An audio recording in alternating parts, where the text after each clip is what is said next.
Request natin ng opening prayer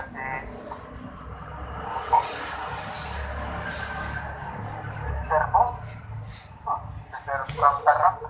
Ayan, request natin for our opening prayer. Yep, sige po. Okay lang, sir? At tayo manalangin. Aming mga nasa langit, maraming salamat naman po. Ito ay magiginig po nila ng report ni Rod. Yung po patuloy na maggabay sa kanya Panginoon. Naway kayo po bukas ng puso ng bawat isa sa amin. Para po ay matuto Panginoon.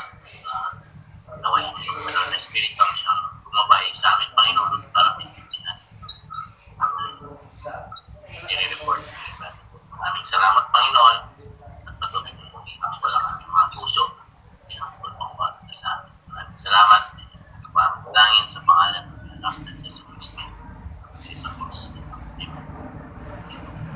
Amen. Ayan po. So, ang ating speaker po ngayon, lecturer, ay isang mentor. Isang mentor ng right dividing. So, nakaranasan po ng right dividing at mas marami siyang experience. Maraming mga nakausap, mga nakilala. At school, marami ding mga school na pinasukan. At marami ding mga mini-mentoran at isa po tayo dyan sa product din ng kanyang kasipagan. Di ba? So, isa po tayo dyan sa product din ng kanyang pag-mentor. So, maraming salamat. Kaya malaki ang pasalamat ko dyan sa taong ito. Dahil sa kanya, tayo po ay hanggang ngayon ay pinanghahawakan natin yung doktrina ng right dividing. At malaking pasasalamat din natin dahil nagiging part po sa ating programa dito po sa ating Bible School. Kaya napakaganda po na mayroon po tayong sabihin natin experience, maraming experience at makakatulong po sa ating lahat. Alright, so let's welcome our speaker, lecturer, mentor, Brother Ruth from Masbate. Ayan, Brother Ruth, sa inyo naman ang panahon. Okay, magandang gabi po. Magandang gabi sa lahat ko student. Ang topic natin ngayon, okay, magandang gabi. Ang topic natin, biblical preservation. This is a continuation last my report. Maganda ito. Kaso lang, maraming mga tao nga hanggang ngayon nahihirapan mag-present paano ang salita ng Diyos na preserve. At maraming mga tao, yung mga anti-Bible, hindi naniniwala na yung Bible na ginagamit natin ngayon, ito po ang original. At kinikritics nila, o sa dyan, yung mga scientists. Pangalawa, yung mga anti-Christian. Naniniwala naman silang mayroong Diyos, pero anti-Christian, anti-Bible. Hindi sila sumang-ayon sa Biblia kasi iba-ibang translation, iba-ibang version, at yung credibility sa Biblia o sa Bible, according to them, nawawala na. Ang reputation sa Bible, nawala. Biblical preservation doctrine laws in search of the originals. Subalit, walang aklat sa buong mundo na makapagtayo sa sarili niyang explanation, event, characters, places, or history. Walang iba teaching maliban sa Biblia or Bible. Lahat ng mga historical books kahit yung mga aklat na nagkritik sa Biblia, pati yung mga historian ay kumukopya sa Biblia. Yan. Yun ang tandaan natin. Ang Bible, mayroon siyang originality. Ang pinakaunang aklat na binanggit ang pinakaunang tao, yun ang Bible. Ang pinakaunang tao, sabi ng Bible, si Adan. Yung nagkritik, sabi nila mali, pero kumukopya doon sa pinakaunang tao. Sa makatuwid, ang Biblia o Bible, binanggit niya galing kang Adan, galing kay Seth, galing kay Shem, galing kay Abraham, hanggang doon sa 12 tribes, hanggang ngayon. Binanggit yung mga tao doon sa lumang tipan, at ito po'y nagsikan demotion yung mga historian. Lalo na yung encyclopedic, Merriam-Webster, Webster Dictionary, Merriam Dictionary, halos lahat ng mga aklat naka-record. Pag mag-aral kayo ng college, mag-exam kayo, sinali doon yung event during the time of Joshua, yung pumasok sila doon sa Jericho. Sa makatuwid, binanggit ni Joshua ang Jericho, binanggit ni Moses yung Mount of Sinai, binanggit ni Abraham yung tinitirahan nila, pati yung Arka, pati si Adan. Lahat ng mga aklat sa buong mundo, yung mga historian, kumuha doon sa characters. Sa makatuwid, ito po'y nagpapatunay na ang Biblia totoo. Ay doon tayo sa lugar. Katulad ng Samaria, Bethlehem, Canaan, Palestine, Gaza, lahat ng binanggit, pati yung 4 rivers, binanggit doon sa Genesis, at ito po'y umiiral hanggang ngayon. Sa makatuwid, sa pamagitan na itong pangyayari, itong mga lugar, nagpapatunay na ang Biblia ay totoo. Yan. Ay pumunta doon sa event, yung mga pangyayari sa flood, ay may record naman sa buong mundo. Yung Tower of Babel, mayroon. Binanggit yung Babylonia, mayroon. Binanggit sa Biblia yung Medo-Persia, mayroon. Binanggit si Alexander the Great sa Gresya, mayroon. Yung Rome, mayroon. Sa makatuwid, ito po ay nagpapatunay na ang Biblia talaga totoo.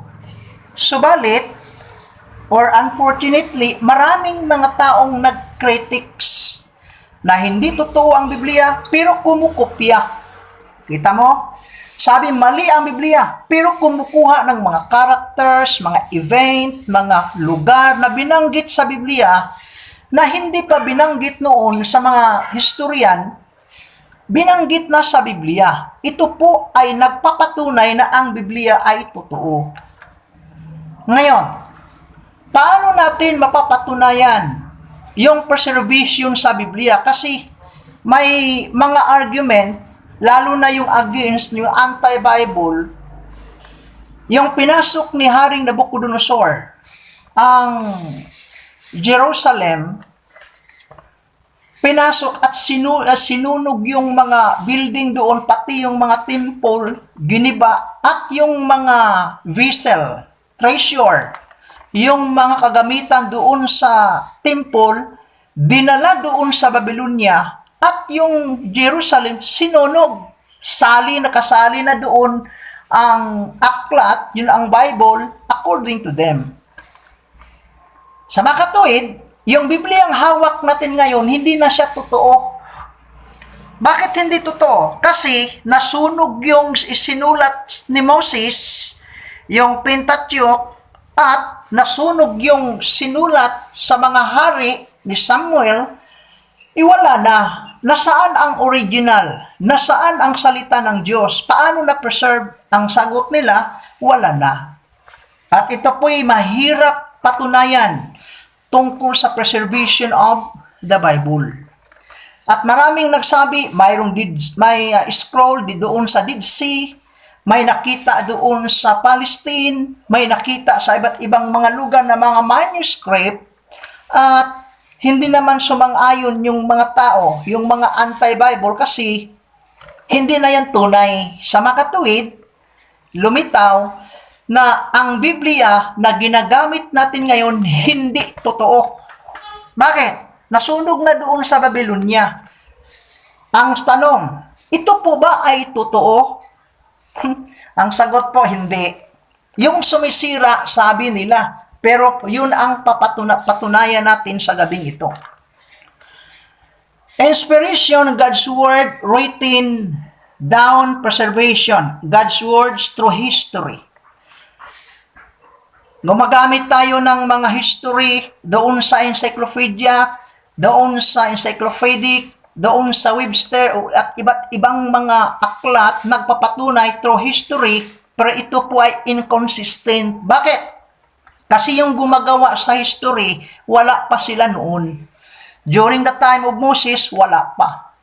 Paano natin patunayan yung na-preserve ang Biblia hanggang ngayon? Yan. Okay, babasa tayo ha. Christian persecution, Middle Ages, Reformation, modern day.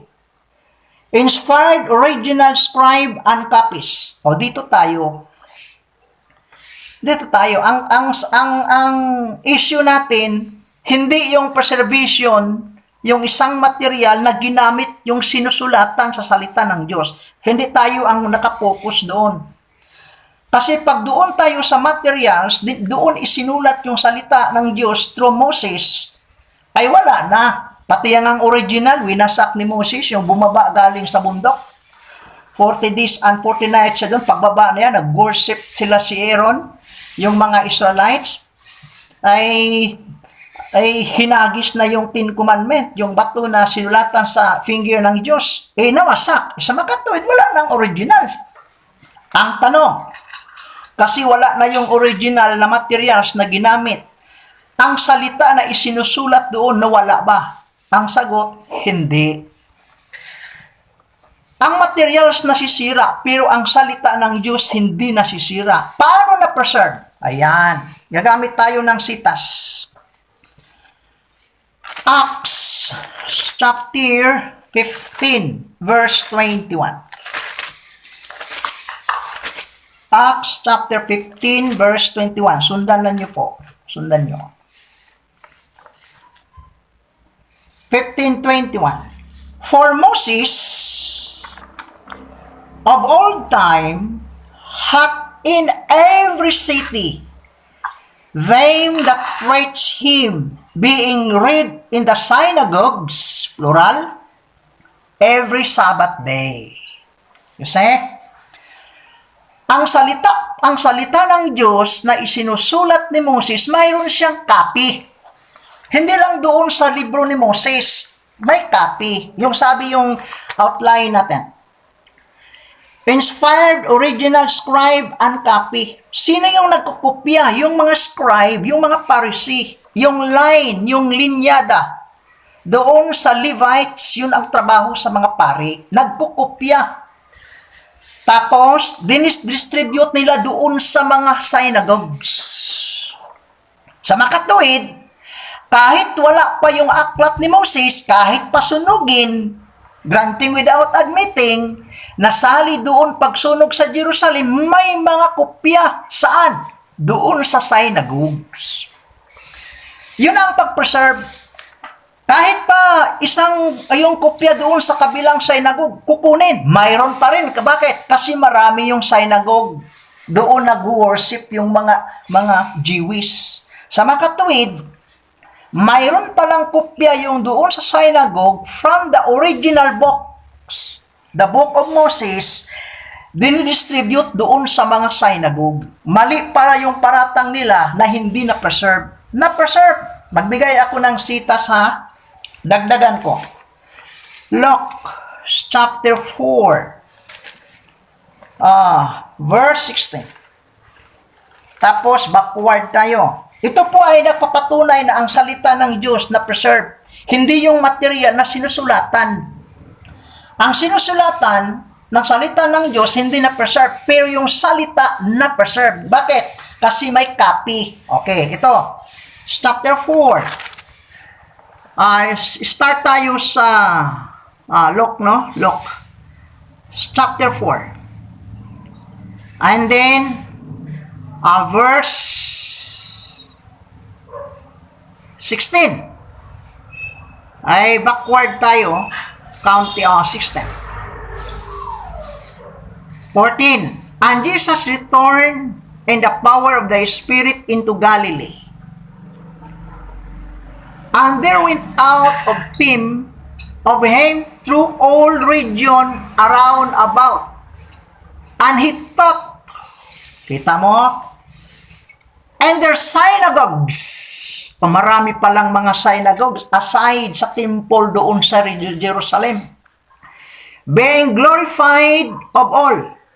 And he came to Nazareth, where he had been brought up, and his custom was, he went into the synagogue on the Sabbath day, and he stood up for to read.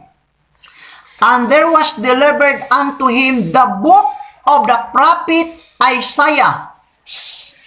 And when he had opened the book and found the place where it was written, The Spirit of the Lord is upon me. Sa verse na ito po yung nagpapatunay na mayroon palang manuscript doon sa synagogue maliban doon sa temple. Anong klase yun? Natural copy. Hindi siya original, pero yung message from the original nandoon. Ganyan pag-preserve ang Diyos. Kahit hindi tayo gagamit ng encyclopedic, Merriam-Webster o uban pa, o Merriam Dictionary, Webster Dictionary o uban pang mga aklat, kahit the Bible itself, kaya niyang patunayan na ang salita ng Diyos na preserve. Bakit na preserve? Kasi hindi lang doon sa temple nilagay yung Torah at yung sa prophets na mga isinulat, doon sa synagogues, mayroon din. Kita mo? So, dito pa lang, mali yung bintang sa mga anti-Christian, anti-Bible na hindi kuno na-preserve. Sa makatuwid, na-preserve. Kasi yung pumunta si Kristo doon sa synagogue, hindi sa temple, mayroong aklat, mayroong manuscript, mayroong book. Ibinigay sa kanya, 17. And there was delivered unto him the book of the prophet Isaiah. And when he had opened the book, he found the place where it was written, The Spirit of the Lord is upon me, because he hath anointed me to preach the gospels to the poor, and he hath sent me to heal the brokenhearted, to preach deliverance to the captive. Sa ito na bersikulo, consistent siyang nagpapatunay na maliban sa aklat na isinusulat sa mga prophet at Torah na isinusulat ni Moses, yung Pentateuch, inalagay doon sa temple, mayroong mga copy doon sa synagogue. At ito po ay accepted kasi hindi si Kristo nag-critics. Hindi niya ini-critics yung ibinigay na aklat. Okay, dagdagan ko ha. Mayroong mga aklat. Po? Ano nangyari? Okay, doon tayo sa Acts chapter 13. Acts chapter 13. Yung si Apostol Pablo pumunta doon sa Cyprus, Papos, tapos dumidiretso siya doon sa Pampilya, Antioch, Pisidia. Diretso siya doon. Okay, verse 14. Start tayo sa 13. Then the deputy, when he saw what was done, believed, being astonished at the doctrine of the Lord. 13. Now, when Paul and his company, lost from Paphos, they came to Perga in Pamphylia, And John departing from them returned to Jerusalem. 14. But when they departed from Perga, they came to Antioch Pisidia and went into the synagogue on the Sabbath day and sat down. And after the reading of the law and the prophets, the ruler of the synagogue sent unto them, saying, Ye men and brethren, if you have any word exhortation for the people, say on. Makita mo?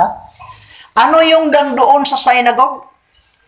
Law and the prophets. Mayroong manuscript doon tungkol sa Pentateuch at yung sinusulat sa mga prophets. Ito ba'y accepted? Ay natural, hindi nag-critic si Pablo. Katulad ni Kristo, hindi nag-critic. Sa makatuwid, totoo pala yung sinasabi ni Moses na doon sa mga synagogues, nagtuturo bawat Sabbath day. Balikan natin chapter 15, verse 21. For Moses of old time hath in every city them that preach him, being read in the synagogues every Sabbath day. Ito po ba'y totoo? Totoo. Sabi sa chapter 13, yung pumunta doon sila si Barnabas, si Bernabe at saka si Paul. Umupo sila, mayroong binabasa. Ano yung binabasa doon sa Pisidia? Sa Antioch Pisidia, anong binabasa doon? On the Sabbath day. And after the reading of the law and the prophets of the synagogue sent unto them, saying, Ye men and brethren, if we have any word exhortation for the people, say on. Sa makatuwid, ang Biblia, ang Bible na preserve talaga. Preserve na preserve. Sa makatuwid, ito po'y without reasonable doubt. Kahit ang Biblia nagpatunay, ang Bible nagpapatunay na ang salita ng Diyos ay na-preserve. Maraming synagogue, bawat synagogue, mayroong mga manuscript na copy from the original. Sa makatuwid, hindi nasira ang preservation sa salita ng Diyos kasi mayroong mga copy from the original. Okay? Dagdagan pa natin. Doon tayo sa Acts. Acts chapter 17. Acts chapter 18. Verse 24. Verse 24. Ito. And a certain Jew named Apollos, born at Alexandria, an eloquent man, and mighty in the scriptures, came to Ephesus. This man was instructed in the way of the Lord, and being fervent in the Spirit, he spake and taught diligently the things of the Lord, knowing only the baptism of John. And he began to speak boldly in the synagogue. When Aquila and Priscilla had heard, they took him into them and expounded into the way of the Lord more perfectly. And when he was disposed to pass into Achaia, and the brethren wrote exhortation the disciples to receive him, who when he was come, helped them much which had believed through grace. Okay, 28. For he mightily convinced the Jews, and that publicly shewing by the scripture that Jesus was Christ. Bakit sinasabi na shewing by the scripture? Ibig bang sabihin may dala si Apollos na scripture? Ang sagot, mayroon. Kita mo? May dala-dala sang scripture. Anong klaseng scripture ito? Manuscript, Old Testament. Sabi niya, and that publicly shewing by the scripture that Jesus was Christ. Ito pala, nagpapatunay na ang Biblia, preserved na preserved talaga. Hindi nasisira ang credibility, hindi nasisira ang reputation, kompletong-kompleto. Bakit? Kasi ang message from the original copy na distribute doon sa mga synagogues at mayroong mga taong humahawak, dala-dala. Dagdagan natin, chapter 17, verse 1. Chapter 17, verse 1. Now, when they had passed through the Amphipolis and Apollonia, they came to Thessalonica. And there was synagogue of the Jews. Mayroon namang synagogue. And Paul and his manner went into them 3 Sabbath. They reasoned with him out of the scriptures. Paano ka mag-reason out kung wala kang daladalang scriptures? Sa makatuwid, yung dumating si Pablo, dumating yung mga apostoles, dumating si Kristo, yung Old Testament, mayroon pang nag-exist at hindi nasisira. Ito po ay nagpapatunay na mayroon. Dagdagan pa natin. Okay, chapter 8, Acts pa rin. Chapter 8 in the book of Acts. Sino? Yung eunuch. Anong nangyari sa eunuch? Magsakay siya ng kalisa. Tapos mayroon siyang binabasa. Ano yung binabasa niya? Yung manuscript. Nakapokus doon sa aklat ni Isaiah. Referado doon sa Isaiah chapter 53. Okay? And the eunuch, verse 28. Start tayo sa 27. And he arose and went, and behold, a man Ethiopian, an eunuch, a great authority under Candace, queen of Ethiopians, who had the charge of all her treasure, and had come to Jerusalem for to worship, was returning and sitting in the chariot, read Isaiah the prophet. And the Spirit said unto Philip, Go near and join them thyself to this chariot. And Philip ran thither to him and heard and read the prophet Isaiah. And said, Understand thou what thou readest? And he said, How can I, except someone should guide me? And desired Philip that he would come and sit with him.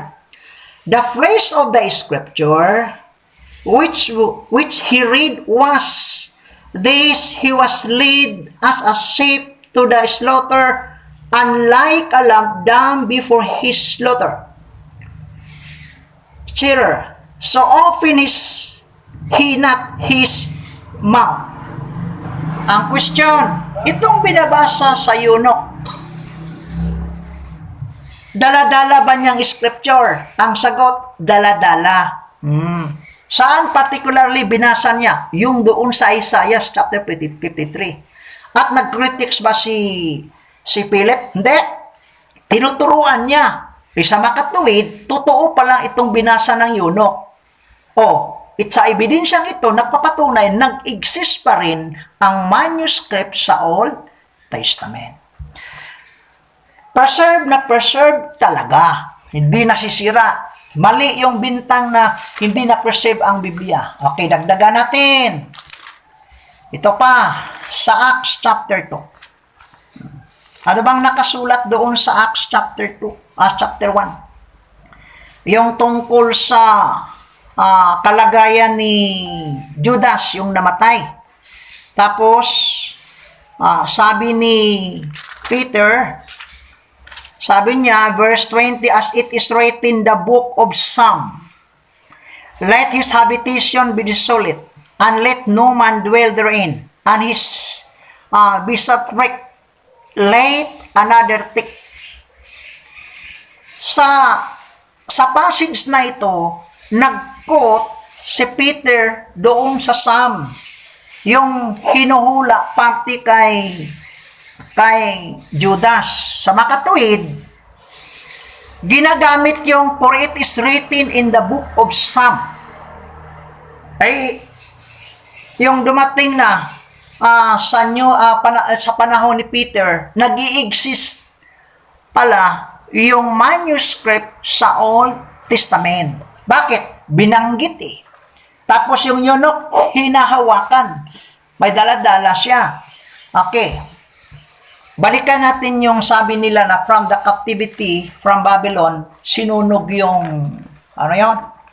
manuscript, yung doon sa Jerusalem. Nasali yung sinunog ang Jerusalem, pati yung temple giniba, dinala yung mga vessel at treasure, ay kasali doon, nasisira yung Bible, yung aklat ni Moses.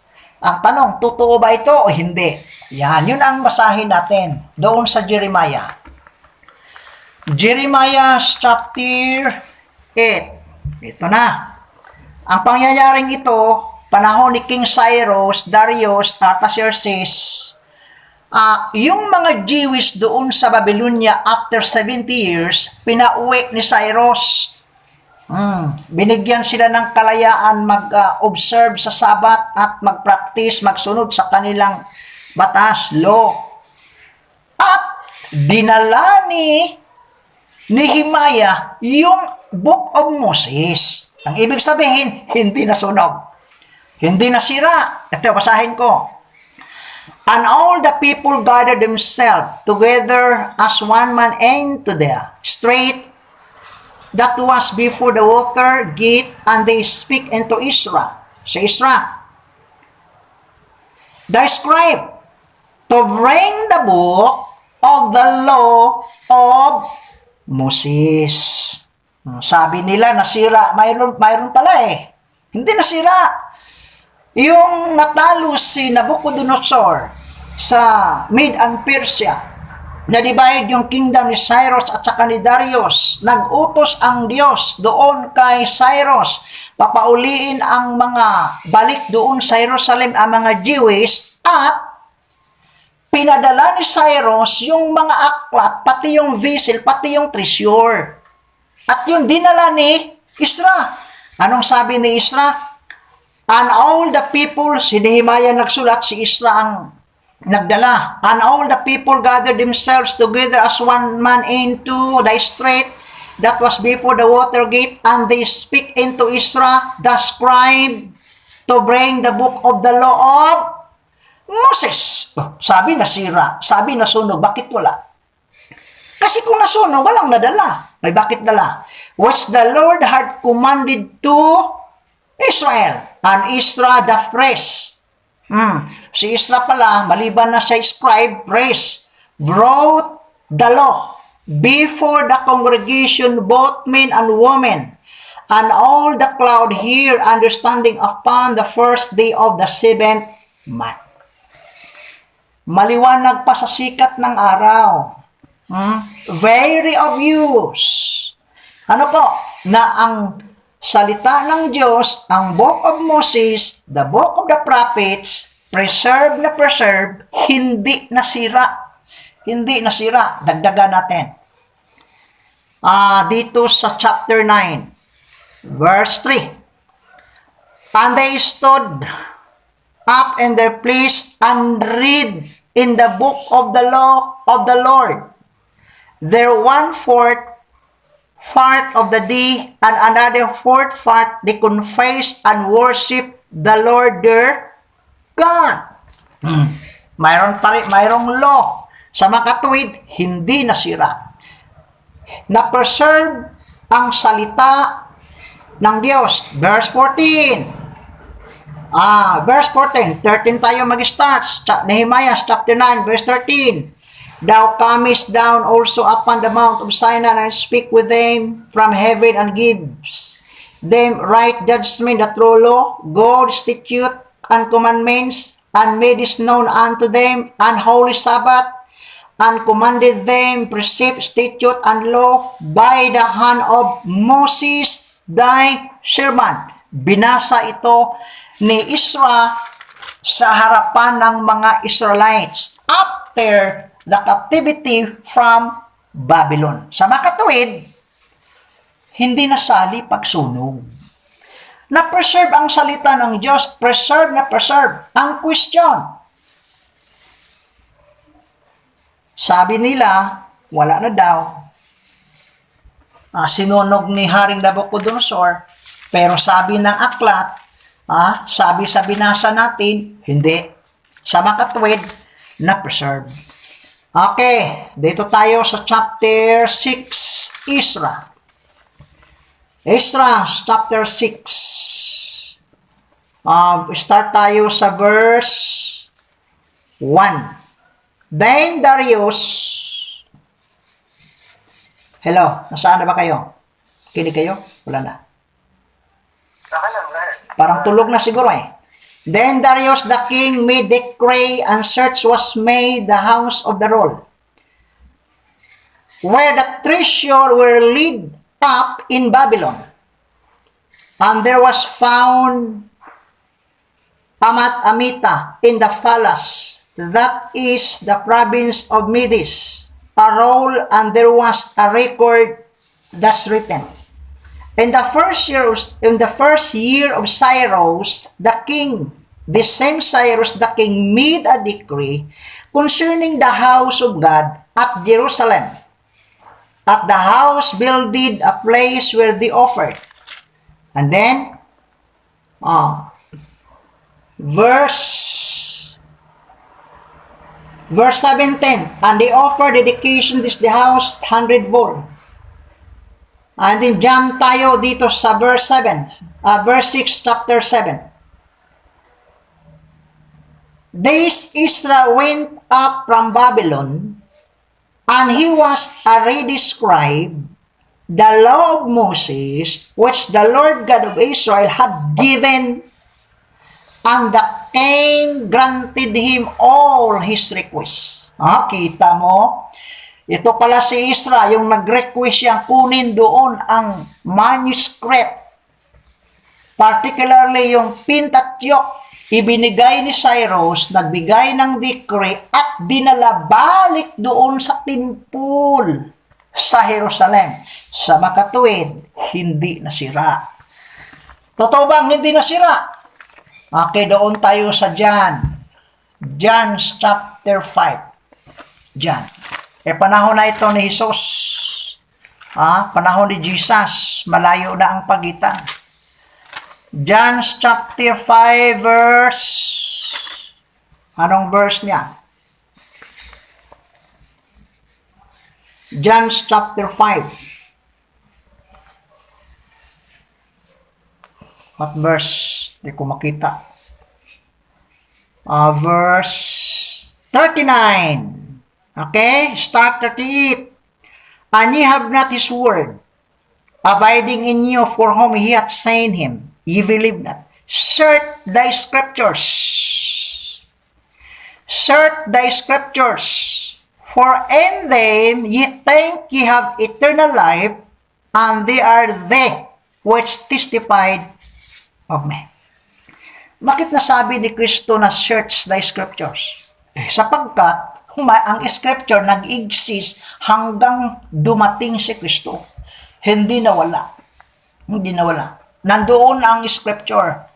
At ito po ay nagpapatunay tungkol kay Kristo. Okay, Luke chapter 24. Luke chapter 24. Luke chapter 24. What verse?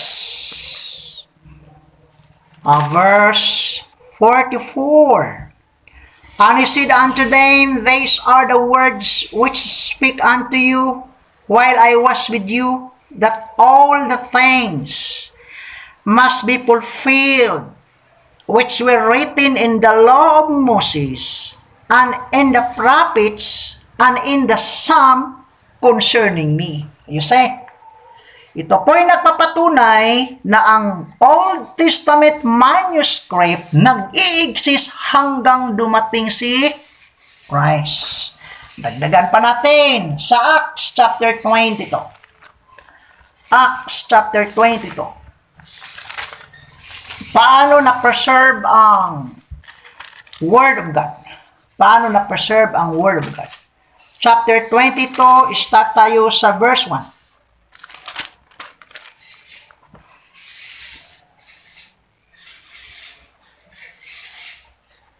Acts chapter 22. Acts chapter 22. Start tayo sa verse 1.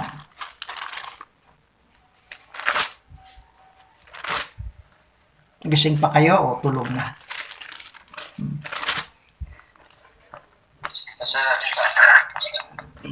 Ito na, verse 1. Men, brethren, and the fathers, hear ye my defense which I make now unto you. And when they heard that he speak in Hebrew, thanks, to them they keep the more silent, and he said, I am verily a man which am a Jew, born in Tarsus. Si Pablo ito, nagdipinsa sa sarili niya. A city in Cilicia, yet brought up in the city at the faith of Gamaliel. Okay, listen carefully.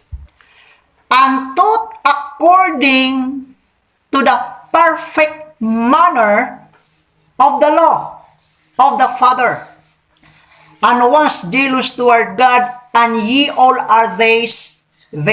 Ano ibig kong sabihin? Si Pablo pala, tinuruan ni Gamaliel. Gamaliel and taught according to the perfect manner of the law. Paano maturuan si Pablo ng perfect without the manuscript text? Kita mo? Paano ito mabalik? Kasi kung walang manuscript, walang Pentateuch, wala yung mga prophets na isinusulat, paano ma-perfect maturuan si Pablo? Sa makatuwid, mayroon. Paano ang isang teacher magturo doon sa estudyante, wala naman siyang hawak-hawak na manuscript?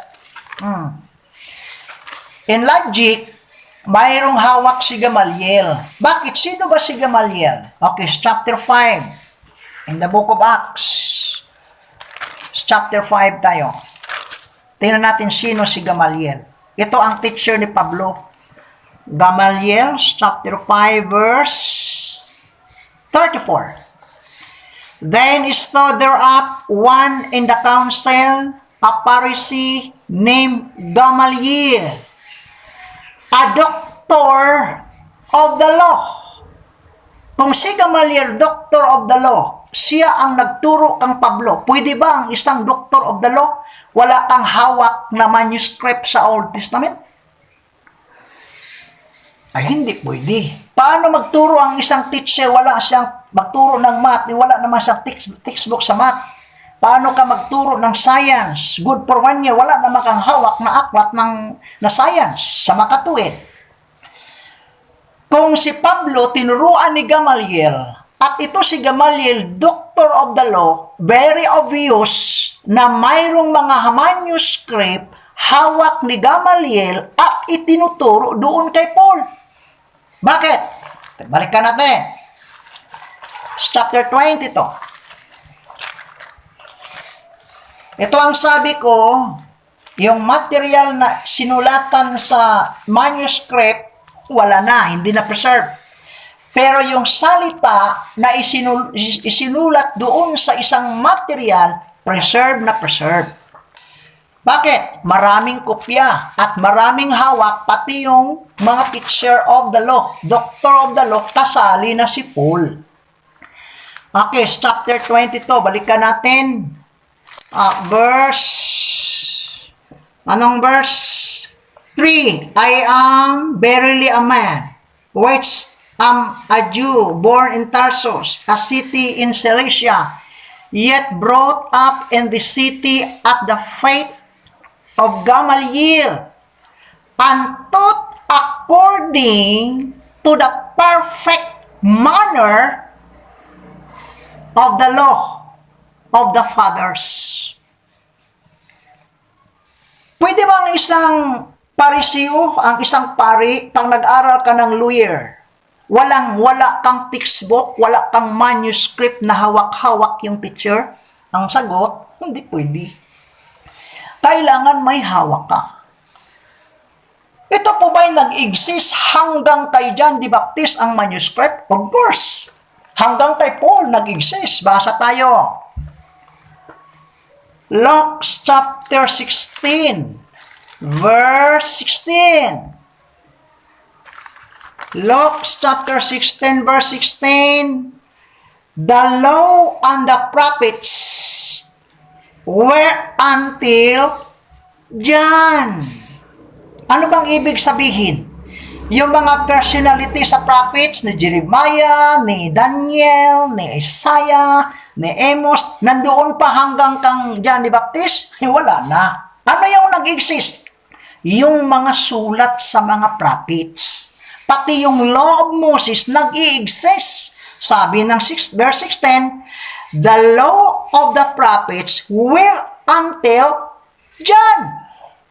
Verse 17, and it is easier for heaven and earth to pass than one tittle of the law to fail. Sa mga katuwid, ang manuscript nag-exist.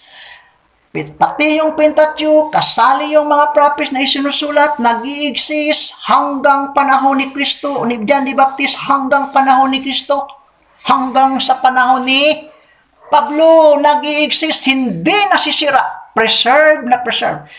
At maliban dyan, mayroon pang mga copy doon sa mga synagogues. Granting without admitting, walang manuscript doon sa Temple of Jerusalem. E paano yung doon sa synagogue? Mayroon naman. Okay, dagdagan natin. Dagdagan natin. May oras pa ba? May time pa? Wala. Sir, mayroon pa. Mayroon pa. Sige. 1 hour. Wala pa. Okay, 3:16. 2 Timothy 3:16. Start tayo sa 15. And that from a child thou hast known the Holy Scriptures. Yan. Which are able to make thee wise unto salvation through faith, which is in Christ Jesus. 16. All scripture is given by inspiration. Tanong, hindi ba kasali dito ang old manuscript? Pag sabi ni Pablo, all scripture is given by inspiration, kasali ang old manuscript? Hindi. Ang sagot, kasali. Nag-exist. Preserve na preserve talaga. Sa mga tuwid, hindi nasira. Yung sabi ng mga taga Middle East, yung mga followers sa isang prophets, according to them, wala na. Yung credibility sa Bible, wala na. Sira na sira. Wala. Hindi na totoo yun. Anong hindi totoo? Paano ito? Sabi ng Biblia, all scriptures. Si Apollos may hawak. Taga Tesalonica may hawak. Tingnan niya natin yung Tesalonica. Thessalonians chapter, saan ba yun? Acts chapter 19. Acts chapter 19. Tingnan natin.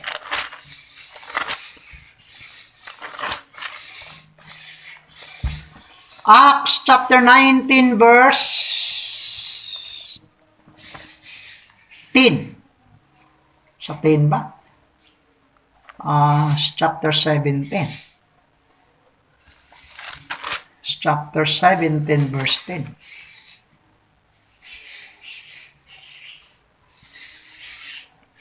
Synagogues. May synagogues. Okay, dito na. And the brethren immediately sent away Paul and Silas by night, Berea, who coming thither went into the synagogue of the Jew. They were more noble than those in Thessalonica, and that they received the word when all readiness. Berea pala ito, sa Berea. Of mine, and search the scriptures daily. Clear talaga. Mayroong manuscript. Okay, bago ko i-present ang New Testament, gusto kong may magtanong sa Old Testament. Sasagutin ko muna. Ang topic ko ay preservation. Niresolve ko, pinatunayan na ang old manuscript na preserve at hindi nasira. Yun. Ay, bago ko magpatuloy, gusto ko may tanong doon sa old manuscript. Sige, tanong muna kayo. Okay, sige. Ay, sige po, ano kayo, but before mag-proceed si Brother Ruth, Para mamaya, New Testament na lang. pwede kayo magtanong, any clarification po sa preservation dun sa Old Testament po. Sige. Any clarification, question from the group?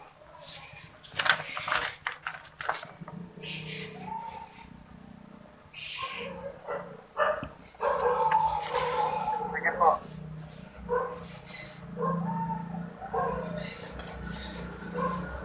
Kaya.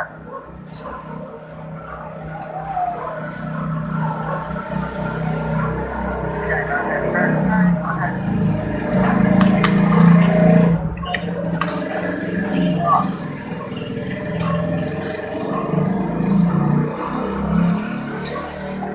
Sige na, magtanong. Okay, good evening po. May tanong po ako patungkol dito sa pagka-discover ng kasulatan dito sa Alexandria at saka sa Antioch. Sa New Testament na yan, bro. Alin po? Mamaya na yan. Doon muna tayo sa Old Testament. Sa New Testament na na-discover dyan, 19th century. Yung, New Testament na po ito? sa Old Testament muna tayo. Sa Alexandria at saka... Oo. New Testament muna tayo. Sige po. Old Testament muna tayo. Tapos, i-present ko yung New Testament ngayon. Kasi ang issue, maraming nagsabi na yung preservation sa salita ng Diyos doon sa Old Testament sira na, wala na. Unang-una, hindi na original kasi giba na yung original na silatan sa finger of God. Winasak ni Moses. Pangalawa, sinunog yung Babylonia, wala na. Yan. Yun nga, pinipresent ko na hindi nasali sa pagsunog. Granting without admitting, kahit pa nasunog, may mga kopya doon sa synagogue na distribute na. Yung dumating si Jesus, gi-considered na yung doon sa synagogue, hindi niya sinira, hindi siya nag-critics, binasa pa niya. Yan. Yung pumunta si Pablo doon sa Pisidia, binasa doon, hindi niya sinira. Dinagdagan pa na niyang explanation. Yung maraming mga synagogue, marami doong mga kopya from the original, from the temple, galing sa temple. Ang sumusulat doon yung mga scribe at saka Pharisee. Yun ang ugali nila. So, mayroon preserve talaga. Mali yung sinasabi nila na hindi na preserve. Yan. Hindi pa tayo gumagamit ng mga ibang reference. Hindi tayo nagbasa ng ibang reference. Bakit hindi ko gumagamit? Kasi ang Biblia, enough na magpapatunay tungkol sa preservation. Magbasa ko ng sita sa dito sa 1 John chapter 5 verse 9. 1 John chapter 5 verse 9. Ano bang nakasulat dito? If we receive the witness of men, the witness of God is greater. You say, for this is the witness of God which He hath testified of His Son. Kung ang pagpatunay sa mga referensya, mas dakila yung magpatunay yung Biblia talaga. Ang Panginoon magpatunay. Sa makatuwid, yun na hindi ko gumagamit ng reference doon sa Old Testament kasi sapat na ang mga ebidensya na preserve talaga ang salita ng Diyos. Ang hindi na preserve, yung sinusulatan, yung materials. Kasi, from Moses until now, siguro mga 3,000 years ago na, ay anong klaseng material na hindi masira? Pero ang tanong, yung word na isinusulat doon, nasira ba? Hindi, kasi tinatransfer sa iba namang materials. May mga copy na didistribute doon sa synagogue. At yung dinala ni Nabucodonosor, dinala ni Isra, balik doon sa temple pagkatapos ni-rebuild nila doon. So, hindi nasira, hindi nasunog. Hindi. Yung nagkomentary, nagkritik sa Biblia, kumukopya pa nga sila. Kumukopya. Yan. Nagkritics pero kumukopya. Yun ang masama. Sinisira pero kumukopya. Bakit? Yung pangalan ni Abraham, tinatransfer sa ila. Pangalan ni Adan, transfer sa libro nila. Pangalan ni Ismail, nilagay sa libro nila. Bakit wala silang originality? Yung Biblia, mayroong originality. Lahat ng mga lugar, yung mga event, yung mga characters, yung mga yung mga tauhan doon, originality yung sinusulat sa mga prophet, sinulat doon sa mga taong ginamit ng Diyos. Pero sila kumukopya doon sa Biblia pagkatapos sisirain. Buti naman kung taong kaharap nila hindi marunong. Mayroon pa mang mga taong marunong magdipinsa sa Biblia. Kahit itong presentation ko, kahit sinong magsira, hindi ito kayang sirain. Bakit? Paano ito sirain? Preserve talaga ang Biblia. 100%. Kasi si Pablo nga, paano siya maging perfect tinuturuan kung walang manuscript sa Old Testament na hawak niya? Lawyer siya Paano si Gamaliel, doctor of the law, kung wala siyang hawak na manuscript? At yung nagbasa si Kristo, mayroong manuscript. Yung pumunta si Pablo doon sa Pisidia, mayroong manuscript. Yung pumunta sa Berea, nag-search sila sa scripture, mayroong manuscript. Sa makatuwid, very obvious na mayroon talagang manuscript, hindi nasira. Hanggang ngayon, mayroon pang mga copy doon sa Israel at doon sa mga synagogue at na-distribute sa atin ngayon, sinali na doon sa English at sa mga Bisaya, preserve talaga. Yan. Sino magtanong? Ay, nagtaas ng kamay si Sir Alan. Go ahead, sir. Sige, welcome po. Meron lang akong i-clarify, Sir Rod, yung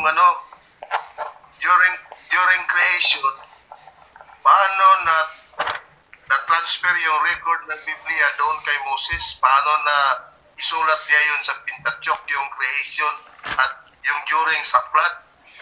Okay, basa Acts chapter 7, verse 38. Acts chapter 7, verse 38. Nagugutom ko na.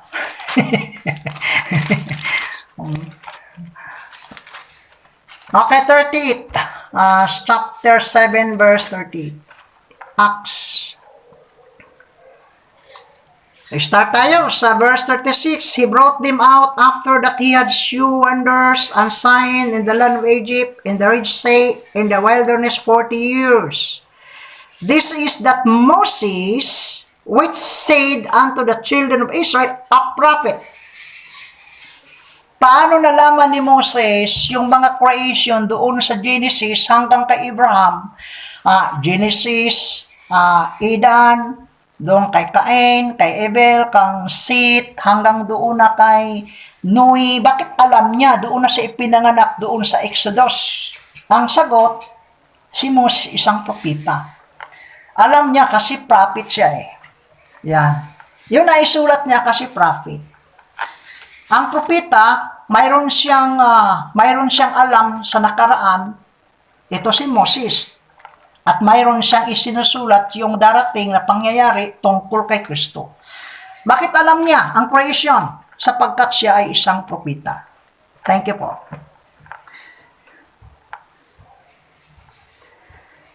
Next, tanong. Alam nyo, Next, sige. alam nyo, mahirap itong... Go ahead, sir.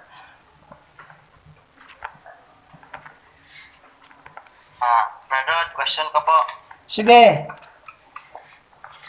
Yung sabi mo po kanina, merong preservation sa salita ng Diyos in the Old Testament. Tama. Tapos yung responsable ng mga tao na ginamit ng Panginoon to copy from the original writings yung mga scribes. Correct. Is there any chances na merong pagkakamali doon sa nakopya ng mga scribes? Sa dinami-dami ng mga skriba nung una pang panahon, wala bang chances of committing mistakes doon sa pag-copy ng mga manuscripts? Okay, salamat sa tanong. Yan sana ang isagot ko sa doon na discovery sa Alexandria eh. O, sagutin ko na lang. Sa scribe, walang mali. Particularly doon sa Levites. Pero mayroong nagkukopya na mga Jewish na hindi natapos. Hindi natapos, pero hindi sila line sa Levites, hindi sila scribe. Sino yon? Yung mga taong hindi sumali doon sa group of Jewish. Anong ibig sabihin? Mayroong mga tao na mga Jewish na hindi naman sila line sa Levites, hindi naman sila scribe, pero kumukopya kasi concerned sila sa manuscript. Yun ang naiwan doon. Yung iba doon sa Alexandria, may kulang kasi hindi natapos. Pero yung iba, tama. Ang iba lang, kulang. Yun ang na-discovered. Nga ibang manuscript, bakit kulang? Kasi hindi natapos yung iba eh. Hindi scribe ang nagsulat. Concern lang na mga Jewish. Pero hindi na ito mabasa sa Biblia ha, according to the history na. Yan. Kasi history na yung Dead Sea. Yung sa Alexandria. Pero yung mga scribe, hindi. Bakit careful sila, careless? Pati title. Basahin mo natin anong word nung ginagamit yung sa Mateo. Title at, ano ba yung isa? Chapter 5. That.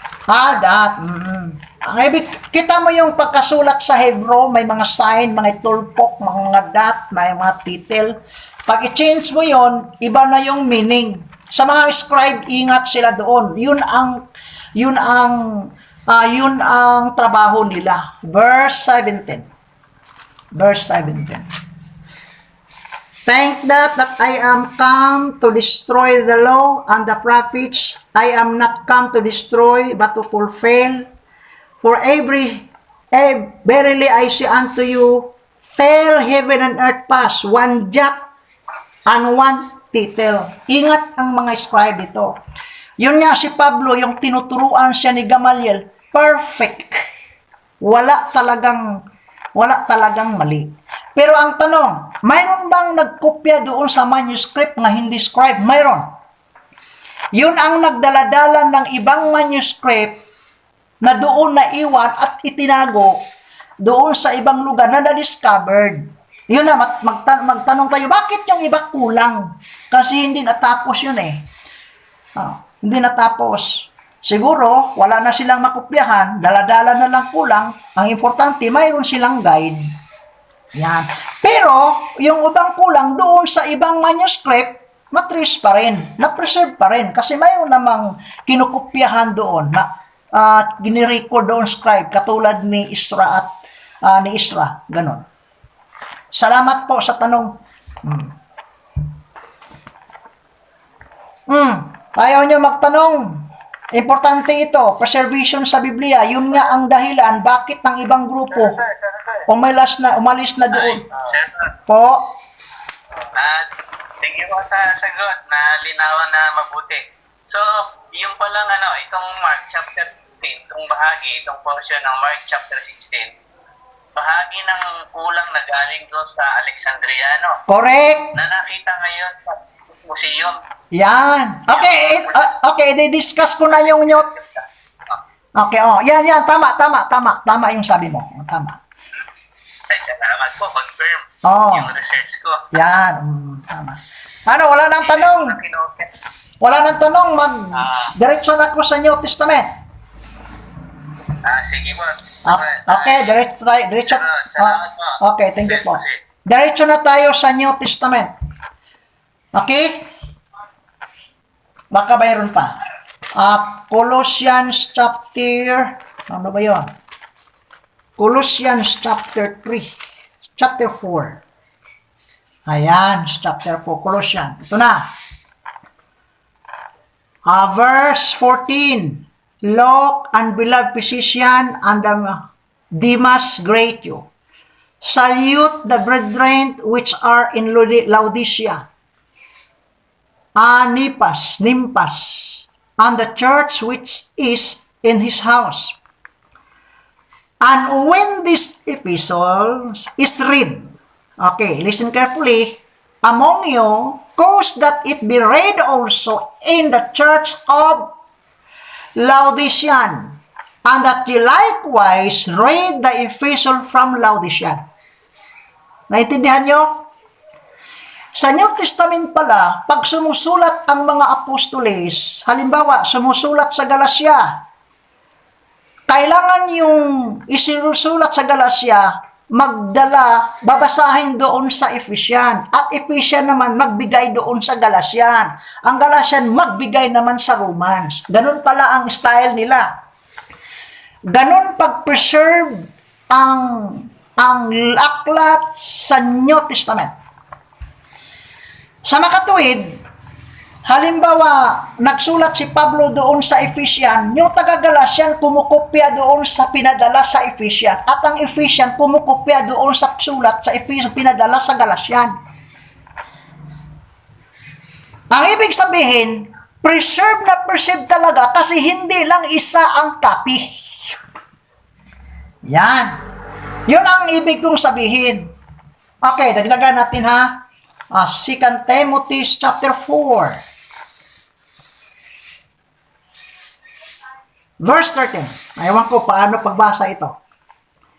The clock ba pagbasa ito? Yung kupo. That I live at through us with Scarpus. When thou comest, bring with thee and the box. Okay? May libro si Pablo iniwan doon. Sa makatuwid, kung gamitin natin yung common sense, maliban si Pablo, nagpadala ng suwat, may hawak siya with and these books, but especially the parchment. Ano ba yung parchment? Notebook, diya sa pula nga notebook, ini bitaw, may pula. Chapter 4, verse 13. The clock that I live at through us with Carpus, when the comets bring with thee, and the box. May libro pala si Pablong iniwan. May iniwan siya doon sa Troas. Live at Troas. Sabi niya, pag pumunta ka dito, dalhin mo yung box. But especially the parchment. Ano yung parchment? Mga sinisulat. Iniwan niya doon. Sa makatuwid, yung doon na si Pablo sa Roma, itong mga kopya, maliban sa pinadala niya doon sa iba't ibang lugar, dinala doon sa Rome. At ang ugali sa mga Christian sa New Testament, pag mayroong nakitang aklat doon na dumating, kumukopya rin yung ibang mananampalataya, dinala sa kanilang lugar. Ganon pag-preserve.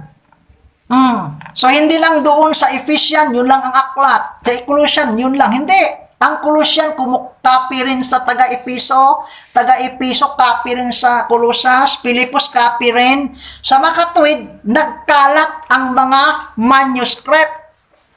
Ang problema lang, yung ibang kumakapi, hindi natapos. Mayroong kulang kasi mga members lang yon. Ang tamang pagkasulat yung kang Pablo. Yung mga writer talaga, katulad ni Marcos, ni Matthew, ganyan. Tama-tamang pagkasulat. Pero yung mga kumukopya na, yung mga manuscript, yung iba hindi natapos, yung iba nalaktawan. Ano ba yung Tagalog nalaktawan? Ganyan. Sa mga katuwid, pero kung hanapin yung nalampasan. Yan. Yun pala, yung mga manuscript na na-discover. Sabi, bakit doon kulang? Bakit ito tama? Huwag na lang tayong magdebate. Ito pala ang nangyari. Oh, kasi tama naman yung iba. Kaso lang, hindi natapos. May natapos naman. Doon na lang tayo magkopya. Huwag na lang doon sa hindi natapos. Pero yung ibang kinukopya, tama yon. Sakto yon. Kaso lang, katulad ng Mark, na-discover yung manuscript, chapter 16, verse 1 hanggang 8 lang. Hindi natapos yung hanggang 20. Mali ito, mali. Hindi naman mali. Tama naman yung verse 1 hanggang 8. Hindi lang natapos. Kung titingnan sa ibang manuscript na nakatapos pagsulat, tama. Tingnan natin kan Lucas, ha? Lucas. Okay, Lucas tayo. Ito kan Lucas na pagkasulat. Eyewitness ito eh. Anong ibig sabihin? Kumukuha siya ng mga evidence. Ebidensya talaga na makita sa mata. Hindi lang sulat na sulat. Talagang ebidensya. Eyewitness. Basahin natin ang Luke chapter 1. Luke chapter 1. Verse 1. For as much as many have taken in hands to set forth in order declaration of those things which are most surely believed among us, even as they delivered them unto us, which from the beginning were eyewitnesses and minister of the word. It seemed good to me also, having had perfect understanding of all things from the very first, to write unto thee in order, most excellent Theophilus.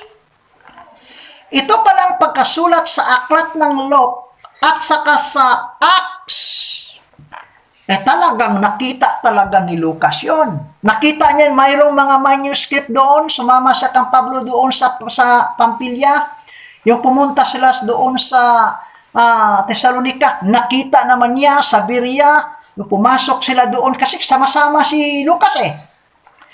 Yung sumulat na si Lucas, ayan, alam niya yung manuscript kasi eyewitness eh. Tingnan mo, chapter 3. Chapter 3, start tayo sa verse 25. Saan tayo? 23. And Jesus himself begins to be about 30 years old. Alam ni Lucas, being was supposed the son of Joseph, which was the son of Heli, which was the son of Mattathat, which was the son of Levi, which was the son of Melchi, which was the son of Hannah, which was the son of Joseph, which was the son of Mattathias. Itong sabi ni Lucas, kung hindi siya nakakita ng manuscript, paano na ito ma-enumerate? Which was the son of Mattathias, which was the son of Shema, which was the son of Joseph, which was the son of Judah, which was the son of Jonah, which was the son of Risa, which was the son of Jerubbaal, which was the son of Samathiel, which was the son, hanggang haba-haba, hanggang doon kay Abraham. Which was the son of Sarok, which was the son of Ragod, which was the son of Philip, which was the son of Haber, which was the son of Salah, which was the son of Cainah, which was the son of Pachad, which was the son of Sem, which was the son of Noah, which was the son of Lamech, which was the son of Methuselah, which was the son of Enoch, which was the son of Jared, which was the son of Mahalalel, which was the son of Cainah, which was the son of Enos, which was the son of Seth, which was the son of Edom, which was the son of God. Paano ito ma-enumerate ni Luke kung hindi walang manuscript at wala siyang librong nakita? Sa makatuwid, hindi nawala ang record. Preserve talaga hanggang 27. Okay, balikan natin yung outline natin. Hindi ko ito nabasa. Sige lang, hindi ko natapos, no? Ito, ano bang sabi dito? Inspiration, God's Word, written down, preservation, God's words through history. Yan. Doon na tayo sa history. Kasi yung lumagpas na ang first history, wala namang record, 96 AD. Wala namang prophets. Paano natin Explain. Ay doon tayo sa history. Tiningnan ko doon sa Google. 260 until 340, panahon ni Constantine. Ito pala si Eusebius of Caesarea. Siya ang inuutusan ni Constantine pagkulik sa mga manuscript in different places. Ephesians, Colossians, Thessalonica, Roma, inutusan siya. Doon kinuha niya yung mga manuscript, dinala doon kay Constantine, binuo nila ang 27 books sa New Testament. According to the history na.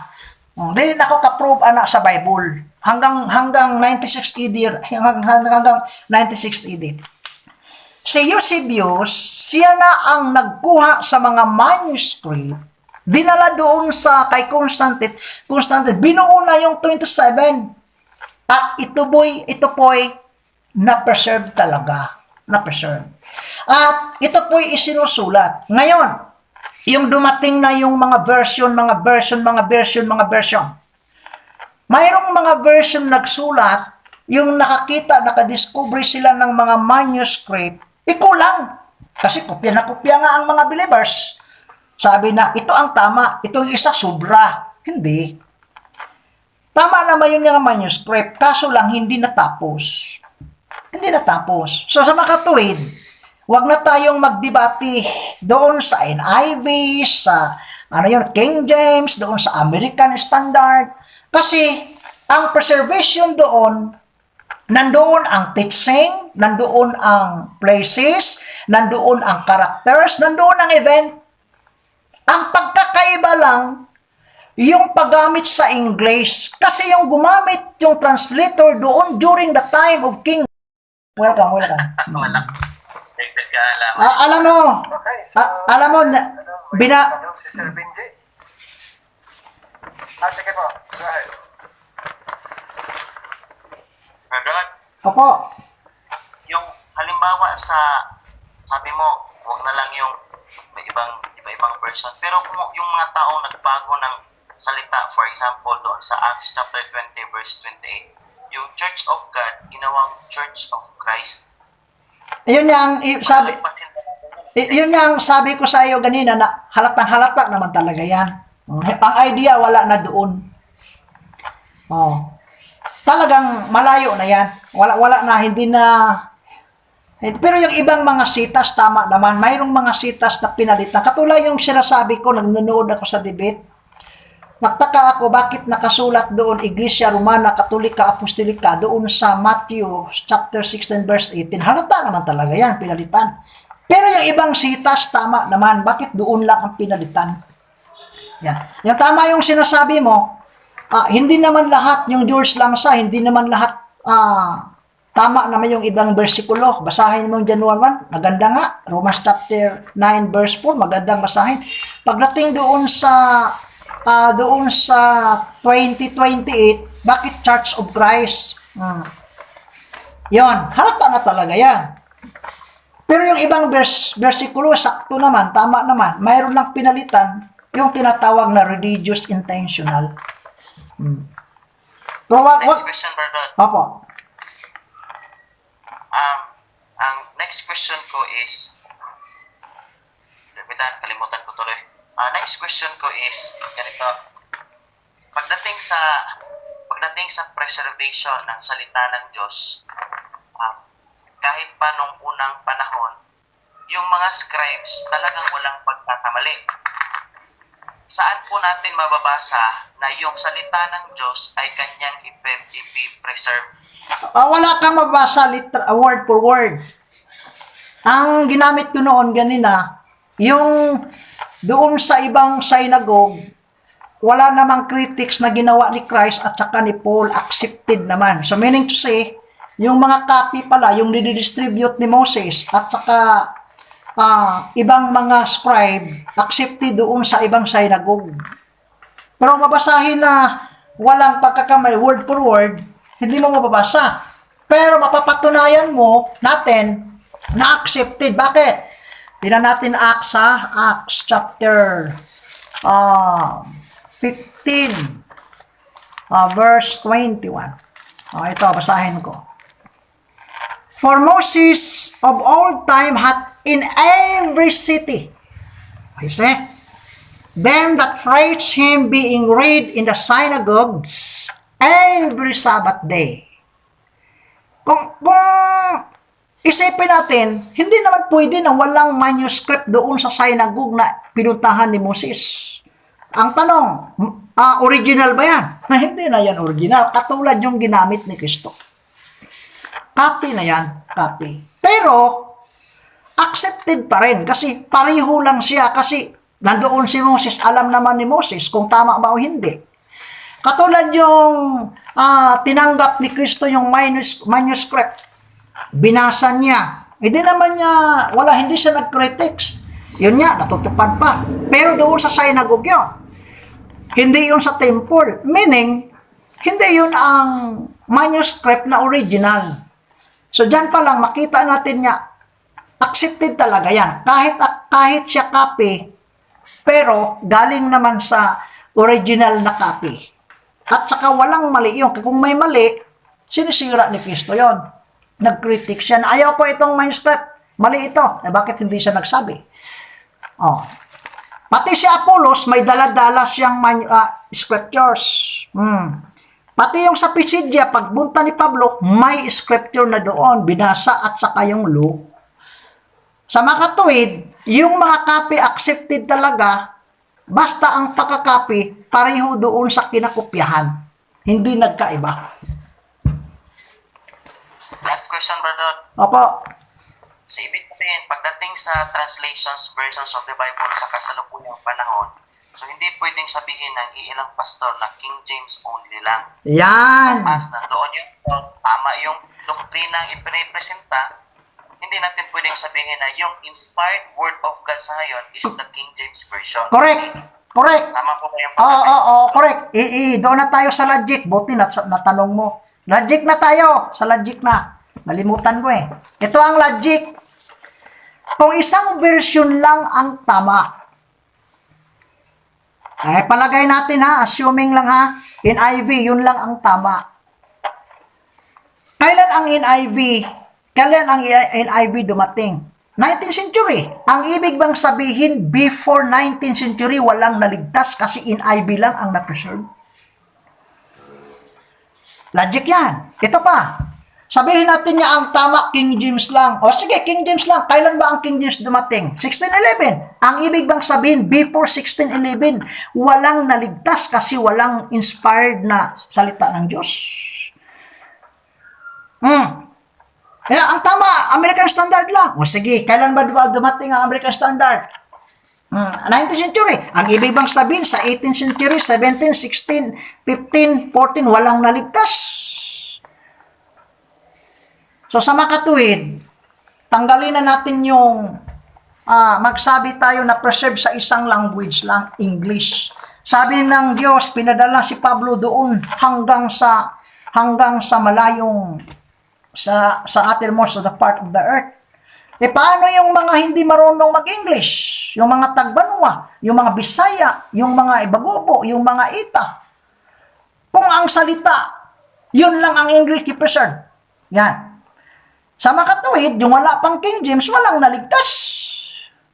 Sa mga katuwid, wala pang NIV, walang naligtas. So, ito ang ibig kong sabihin, ang preservation sa salita ng Diyos, doon sa teaching, hindi yung word for word, nandoon sa teaching, makita mo yung tamang karakter na sinasabi, yung lugar, yung event. Kasi kung gumagamit tayo ng NIV, magturo tayo ng law and grace, wala namang nawala siguro. Sabihin natin, hindi mabasa yung rightly dividing. Gamit tayo ng Isaiah 34 verse 16 na may divided to. Basahin muna natin ha. So sa mga katuwid, kung ganyan ang ating idea, attitude na isa lang ang na-preserve, kawawa naman yung mga tao na hindi pa dumating yung American Standard. Walang naligtas. Paano yon? Ayun, logic yan. Saan yung gusto kong basahin? Nalimutan ko na eh. Ano ba yung pakiulit? Ha? Ito, Isaias chapter 34. Pero sa akin ito na idea, ha? Hindi kita kina-convince. Yung ayaw, bahala kayo. Pero ako, yung tinignan ko doon sa Google, ay isang linggo na. Mayroon pang libro si Sir Alan dito. Binasa ko. Nawala yung diehard ko sa isang version lang. Nawala, tanggal. Kasi nakikita ko yung pag-preserve pala sa salita ng Diyos, hindi lang doon sa isang language. Hindi lang. Okay, 34 verse 16. Seek ye out the book of the Lord and read. No one of they shall fail, none shall want her meat. For the mouth it had commanded, and his spirit hath gathered them. And he hath cast them lot for them, and his hand hath divided it unto them by line. Wala tayong mabasang rightly dividing doon sa Timothy. Mayroon naman tayong mabasang divide sa ibang verses. Sa makatuwid, ang preservation sa salita ng Diyos, hindi lang sa isang lengguwahe, dialect. Ang importante, makikita doon, na preserve yung lugar, yung characters, yung teaching, yung event. Kasi kung word for word, nandoon man lang mali ang isang word, nandoon man lang ang event, ibig sabihin yung teaching, ano bang masama doon? Mayroon naman tayong language limitation. Okay, tanong pa. May tanong pa. Ayan. Sir Alan, nagtaas kayo ng kamay. Go ahead, sir. Sir Rod, Bo, di ba nag-promise yung Diyos na i-preserve niya yung word niya correct. sa Sanskrit? Correct. Pero hindi lang sa isang... Wala naman siya sinabi niya na the words of the Lord are pure words, as silver tried in the furnace, purified 7 times. So hindi ibig sabihin na maraming translation or version. Isa lang talaga ito. Thou shalt keep them, O Lord, thou shalt preserve them from this generation forever. Okay, pakibasa. Hindi lang pala ito maraming version. Isa lang talaga. Pakibasa ulit. Sundan ko. Pakibasa. Verse 7, thou shalt keep them, O Lord, thou shalt preserve them from this generation forever. Yan lang ang na talagang nag-preserve siya ng isang Bible. Okay. So kung Sige, tuloy. paano natin makita yung katotohanan kung marami tayong binabasihan na Bible? So dapat isa lang talaga kasi sinasabi niya yun eh. At saka maapektuhan nito ang kapangyarihan ng Diyos kasi pag hindi niya ma-preserve yun, ibig sabihin mahina ang Diyos ang inakulo natin. Kailangan perfect talaga yung word niya, na-preserve talaga yun. Okay. Hindi yun basta-basta lang kay iba't ibang version. Okay, Isa lang talaga yun. basahin natin Psalms. Ano yung binasa mo? Psalms 12. Anong verse? Verse 7. Verse 7. Thou shalt keep them, O Lord. Thou shalt preserve them from his generation forever. 6. The words of the Lord. Okay. Ano ba yung lingwahe ng Diyos? Hebrew. Yun ang word ng Diyos. Kung ganon, ang dapat sana, kung i-preserve, hanggang ngayon, Hebrew, hindi English, hindi Bisaya, hindi Tagalog. Kaya pagdating sa atin, yung version natin, English dapat Hebrew. Kung ganon ang pamaraan natin. Kasi yung pag-preserve ng salita ng Diyos, hindi nababatay doon sa isang language. Kasi kung ganito, yung wala pang English, na-translate doon sa English, kung wala pa. Kailan lang na-translate yung English? Panahon ni Wycliffe, panahon ni Tyndale. Before ni Tyndale, ni Wycliffe, before sa Geneva Bible, walang naligtas kasi walang English. So kung ganyan, Ang mangyari dito, reject lahat. Ano? Sabi mo bagay, ba't ibang kagaya ng Hebrew? So kung Hebrew word, meron nang naligtas sa Hebrew. Kung Greek naman, meron naligtas sa Greek. Correct. Kasi ang ano kasi dyan, yung pitfall translation at saka pitfall copies, yun ang pinagbasihan dyan. Yan. Hindi naman yung ano eh. Yun talaga ang ano, pag-preserve ng ano. O yan. At yung mga men of God, pitfall sila sa pag-copy ng salita ng Diyos. Correct. Sa pagtuturo. Mm. Kasi pag walang pitfall na magtuturo, talagang malilihis yung tao. Yun lang naman eh. So, hindi lang sa isang dialect, hindi lang sa isang lengguwahe, marami. Pero ang ibig... Hindi sa isang linggo. Kasi Correct. noon kasi di ba, ang international language noon, Greek. Diba? Correct.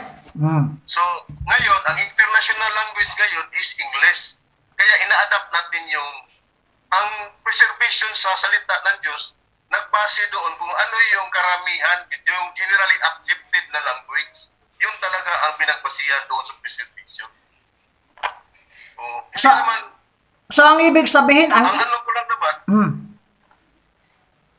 as long as it is faithfully copied and translated, it is still preservation of God. Correct. Pero hindi nakabatay doon sa isang version lang.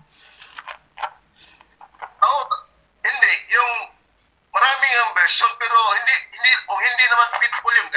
Kagaya ngayon, maraming mga corrupt na mga Bible. So, nilitaw talaga na meron lang isang talagang faithful translated at saka kopya na version. Kaya makita naman natin kung hindi pa faithful yung King James, hindi tayo gagamit yan. O saan ba nakita natin yung dispensation? Sa King James lang ba? Hindi natin makita yung doon sa ibang translation. Walang dispensation doon sa ibang version. Okay, ito ang logic. Mayroon namang mga taong walang mga pinag-aralan tapos binisaya yung doon dinala doon. Sa Bisaya, hindi naman mabasa doong dispensation. Paano sila maligtas? Yon. Katulad yung sa Mindanao, yung sa Makato. Katulad yung mga ita, pinuntahan namin, hindi naman pwede mag-English doon. Ang ginamit namin doon, yung mga Bisaya, tinitingnan, tapos minumonitor namin na hindi naman lumayo doon sa English. Yan. Pero ang ibig sabihin, hindi talaga doon matumpak sa English yung Bisaya. Wala naman kang mabasa na dispensation sa Bisaya. Pero maraming mga taong naligtas yung pinapaliwanagan sa pamagitan ng Bisaya sa Tagalog. Kasi maraming mga tao na hindi makakaintindi sa English. Sa makatuwid, ibalik tayo sa sinasabi ko ganina. Ang preservation sa salita ng Diyos, hindi lang sa isang lingwahe. Kasi may mga tao na hindi naman marunong mag-English, hindi marunong mag-Greek. Pero yung pagpapaliwanag, hindi naman lumihis doon sa Greek at saka English. Ang ibig bang sabihin, hindi sila maligtas, ligtas pa rin. Sa makatuwid, hindi lang tayo doon sa isang lingwahe. Yan, hindi tayo nakapokus doon. Ang importante na yung preservation niya, teaching, nandoon ang event, nandoon ang karakter, okay? Nandoon ang lugar. Hindi na babago. Yan.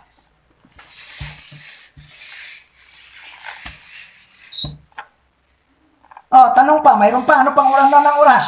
Tama yun. Anong oras? Kasi maaaring magkaiba tayo ng paniwala, pero pagdating sa preservation, pagdating naman doon sa mga naliligtas, kung yan ang ating basihan, nagdepende yun sa faithfulness ng nagtuturo at saka yung ginagamit. Correct. Kailan ba nakarating ang grace doctrine dito sa Pilipinas? Di ba yung na nagtuturo si Anderson dito? Ikaw pa nga nagturo noon na si Anderson ang unang nagturo sa Pilipinas. Ano ang dialect Anderson na ginagamit? English ba nga? So, naipasa sa atin, tinuturuan tayo. Kaya nga tayo na ngayon nag-aaral ng Bible School para maipangaral natin faithfully yung Word of God. Maituturo natin faithfully yung mga doctrine na tinuturo ni Apostol Pablo. Wala naman yun doon sa ibang version eh.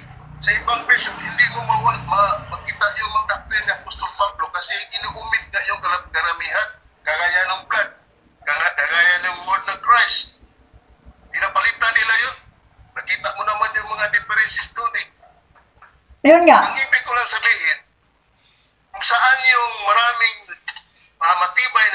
doktrina na ipinapakita, yun talaga doon makikita ang preservation ng Diyos.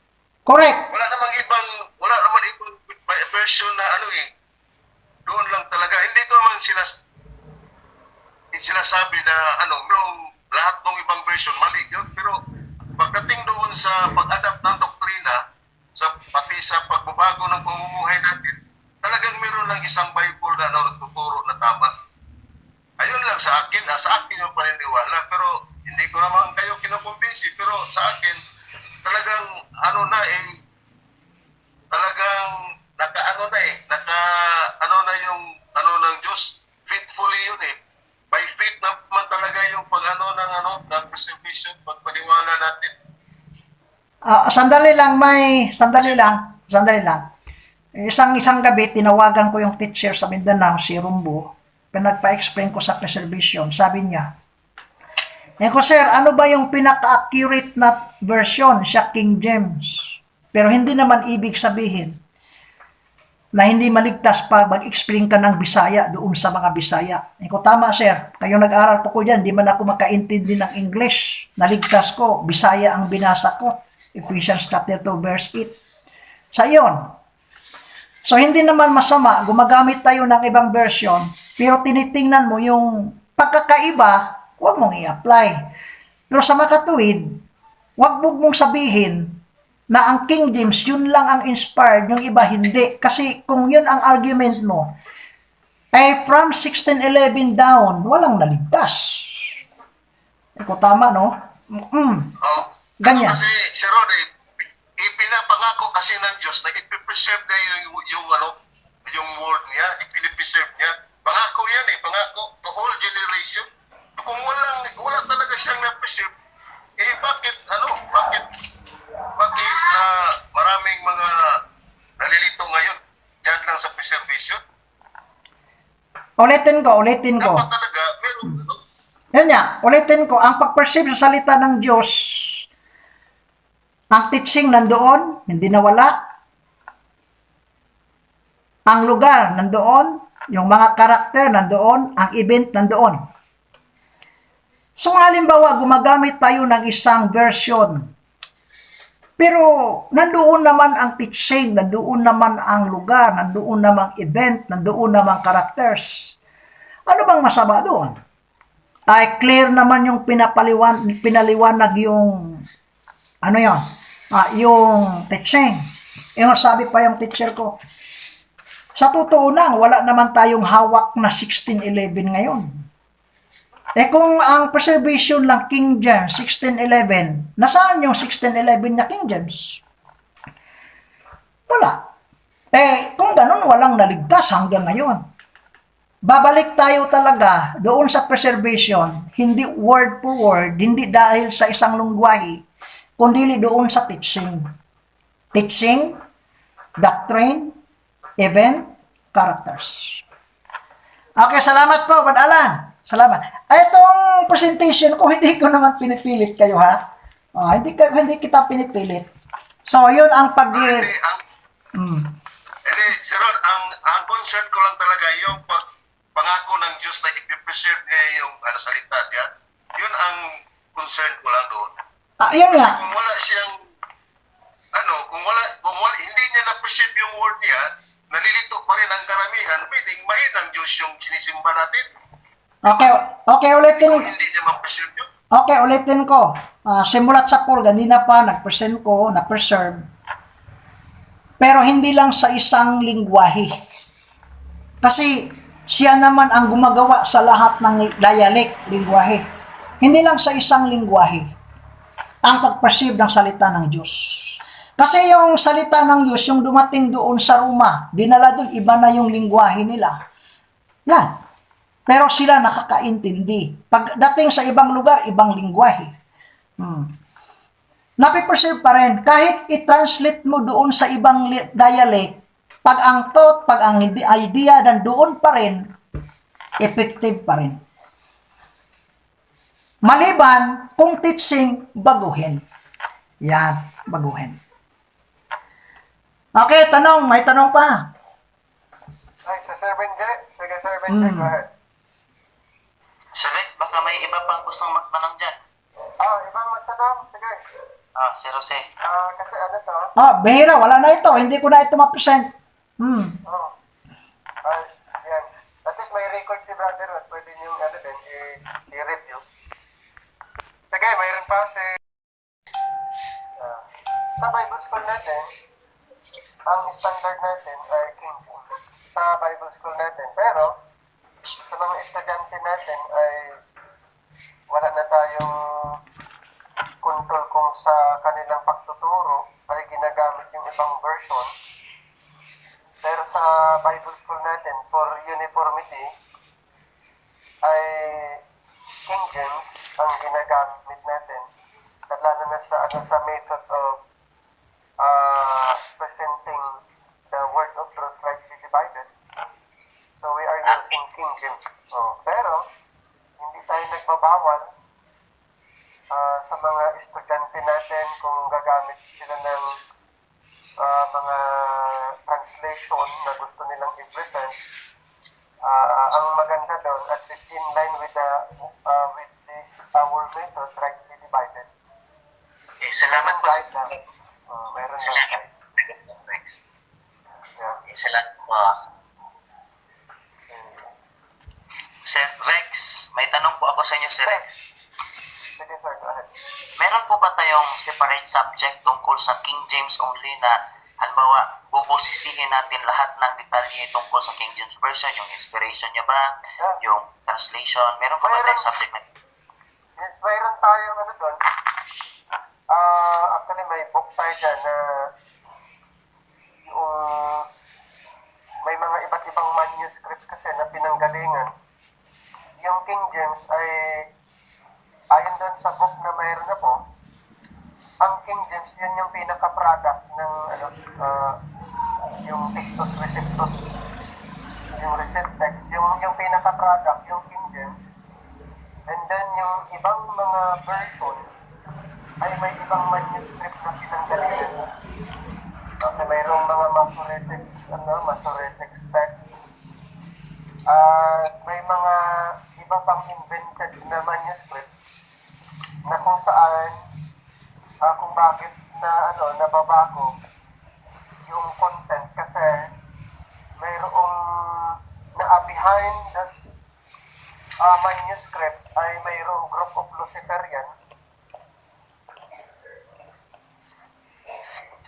na nais nilang walain yung King James dahil sa itong group na ito behind doon sa mga manuscript ay gusto nilang pag-isahin si Kristo at si Lucifer na iisang tao lang. Kaya mapapansin nyo, tinatanggal yung pangalan ng Jesus, pinapalitan ng Lord,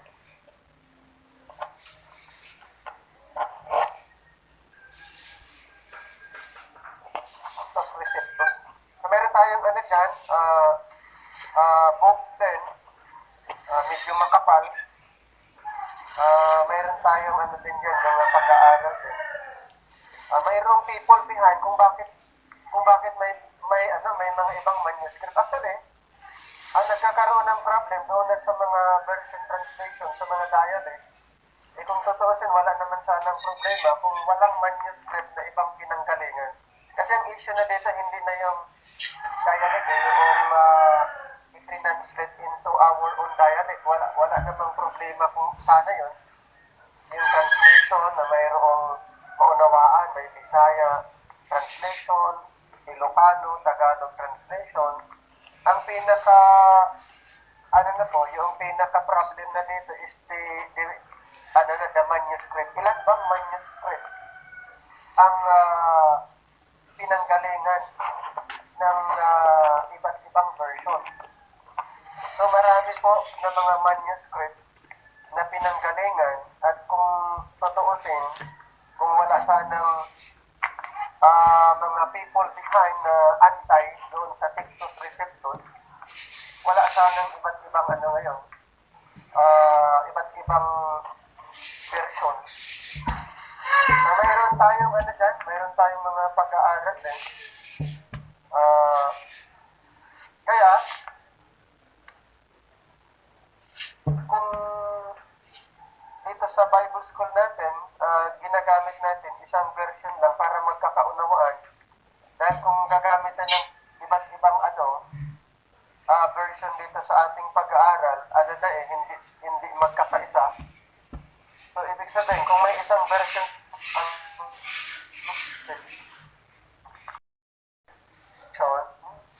salvation is nasa gospel pa rin. Kasi inaction ang salvation, ang salvation of grace. Kung ano yung gospel ngayon, yun pa rin ang gospel na magliligtas.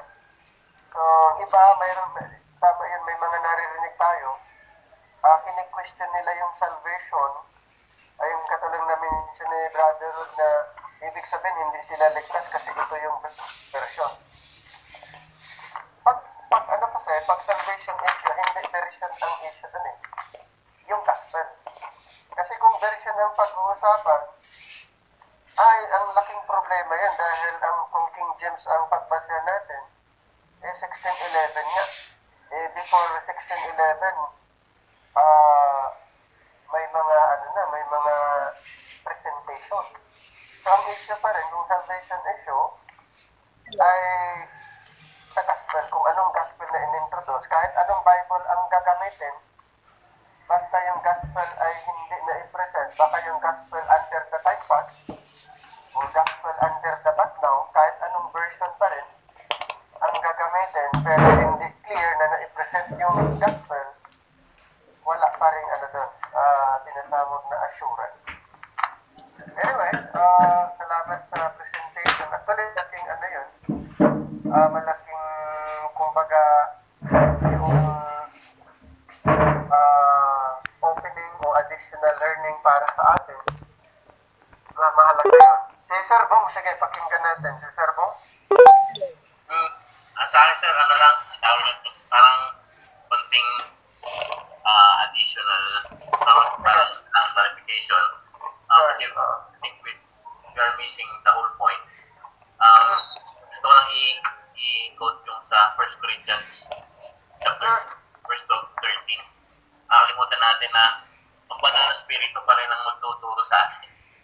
Kahit na anong version siguro yan, ang importante is yung banal na spirito na sa atin. Hindi tayo mag-dealin sa sarili nating kaalaman. Yun lang po isa. Yeah. Ito yan, at saka ang banal na espiritu ay mag-work pa rin base sa doctrine pa rin. Ano yung teaching under this present time, doon pa rin siya mag-work kasi hindi siya pwede contrary na doon sa programang corporate. Okay? Kasi merong iba na nag-claim madalang espiritu naman ang anong teacher pa pang noon. Pero ang kanyang ginagamit hindi teaching under the time. So, pa rin, ay dispensational. Pero pang ay didn't pass. So, ang dispensational. Hindi siya nag-perform or nag-work kasi may mga nag-claim na espiritu ang kanyang picture, pero ang kanyang ipinapangaral ay under the kingdom program. So, dispensational, mayroon tayong isang subject din dyan regarding sa work of the Holy Spirit. Pagdating ko po, dispensational. So, tama yung sinabi ni Sir Bong, ay may part ang banal na espiritu, pero rightly divided eh. Rightly divided. Si Sir Albert Magiwa from Bugyas.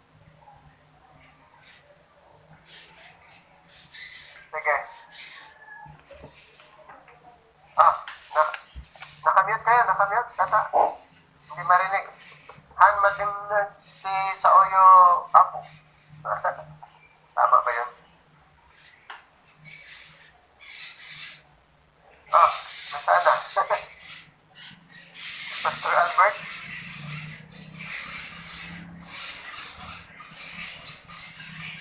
Maraming salamat sa presentation ni Brother Rod.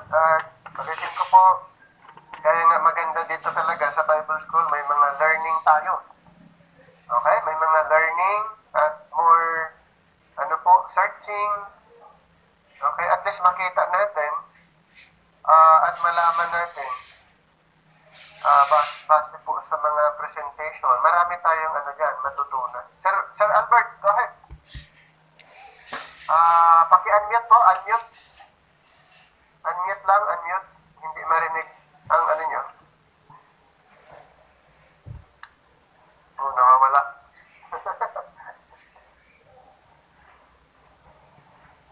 Okay, mayroon pa bang pahabol? So, maraming salamat sa ating lahat at sa mga nag-stay. Salamat sa mga questions, clarification, sa mga input, sa learning. Ayan, maraming salamat patungkol po sa preservation. Okay? Patungkol po sa preservation. Ayan. Any ano pa, pahabol? Any clarification? Sana nag-enjoy yung iba. Okay, sana nag-enjoy po yung iba. Enjoyin lang po natin. Ang dami pa natin mga matutunan pa dito. Okay? Ayan. Wala na? Sir Albert, go ahead. Paki-unmute po. Nawawala. Mahinang signal. Mahinang signal.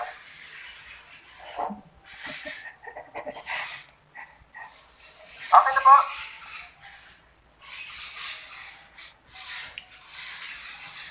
Okay, mayroon pang ano si Brother Rod, pang-sapot na ano, gusto sabihin before tayo mag-end. Ang King James, yung nagta-translate, may idagdag ko, may sinulat si Paul na ninakaw doon sa translator. Yan. Buti naman, mayroong manuscript na nakuha sa ibang lugar na yung ninakaw. So, tama yung sinasabi na may intensyon na sisirain ang King James. Tama. Ninakaw yun eh. Tapos, niresearch ko yun, may pari palang grupo na kasali nag-translate sa King James. Yan, may pari. So, hindi ibig sabihin, sinira ko ang King James ha. Ang ibig ko lang sabihin, pag-uusapan natin yon, pero wala na sa Bible. Sa history na. History na. Oh, yung pagka-translate pala sa King James, yung first na nagta-translate, dinakaw yung mga manuscript. At saka, naghahanap naman sila ng ibang manuscript, pareho din. Buti naman, nakahanap sila. So, kung isa lang ang manuscript, nawala na. Buti mayroon, pero ninakaw. So, ibig kong sabihin, mayroong mga tao na nag-i-interest na sisirain talaga ang translation. Yeah. Pero hindi ko nagturo na huwag kang gumamit na hindi King James ha. Ganyan. Ito lang ang warning ko. Tama naman na mayroong pagkakaiba sa ibang mga version. Pero kung sasabihin naman natin na huwag gumamit, paano mo malalaman na mali? Kasi dapat ang estudyante, kung pwede lahat ng version, titingnan natin. Yan. Kasi kung ganyan lang, para bang bias ba? Titingnan natin yung isang translation saan talaga ang pagkakaiba. Pero kung papareho man lang isang sitas, bakit sisirain natin? Halimbawa, babasa ko ng isang version, yung message na pareho lang doon sa Ephesians chapter 2. Sabihin, mali. Hindi naman siguro lahat mali. May tama naman yung iba. Ganyan. Tapos, mayroon namang malayo talaga ang pagka-translate. Ganyan. So, yun, without reasonable doubt, sa gipresent doon sa Old Testament, kasi pagdating sa Old Testament, wala naman tayong problema. Ang pinaka-issue natin pagdating sa New Testament, kasi nandito ang gospel ngayon. Pag lumihis tayo, lumayo tayo, paano ang tao maliligtas kung iba ng gospel? Yan. So, hindi lang tayo ngayon, dagdagan pa nating pag-aaral, pagsasaliksik, hindi lang hanggang ngayon. Kasi bakit na-challenge kong mag-research? Kasi yung na-encounter ko yung isang, kahit makpakinggan ito, kasi nakikinig siguro, maka-YouTube naman ito. May isang member sa Muslim, nakita ko sa YouTube, sinisira talaga na niya yung Bible. Sinisira. Ang reason niya, doon niya sa Babylon. Yan. Tapos, yung mga version, hindi pareho. Yan. At saka, may mga event na iba-iba na. Ay, kasi yung ino-offer si Ismael, tapos yung sa Biblia, siya ay si Isaac. Yan. Ay, sinisira. Yung sinubukan kong mag-search sa Old Testament, yun, hindi naman masama. Preserve na preserve talaga. Pagdating sa New Testament, pagdating sa version, doon na, kanya-kanya na ang sa version. Doon tayo inaatake sa mga ibang grupo sa anti-Bible. So, dagdagan siguro natin yung pag-search, yung ubang mga document. Hindi lang ngayon, kasi marami pa tayong makukuha yung mga information para magamit natin habang tayong magtuturo. Maraming salamat po at magandang gabi po sa lahat. Okay.